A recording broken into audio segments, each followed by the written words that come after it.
তো হোটেলের ভেতরে চলে এসেছি আর আমাদের হচ্ছে এরকম হচ্ছে আমাদের হোটেলটা, বেশ ভালো। তো এই যে এখানে সব কিছু আছে, এসি টেসি সবই আছে, আর ডবল বেড, এটা একটা আর এটা একটা, এরকম।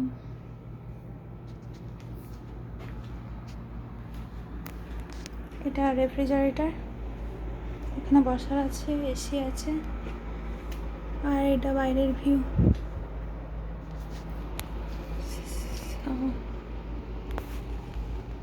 এটা টিভি,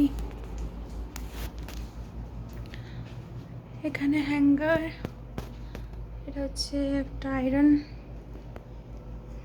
আর কি আছে, মিরর, আর এটা হচ্ছে বাথরুম। তো এরকম ড্রায়ার, হেয়ার ড্রায়ার, আর কি, আর কিছু নেই, দ্যাটস ইট। সো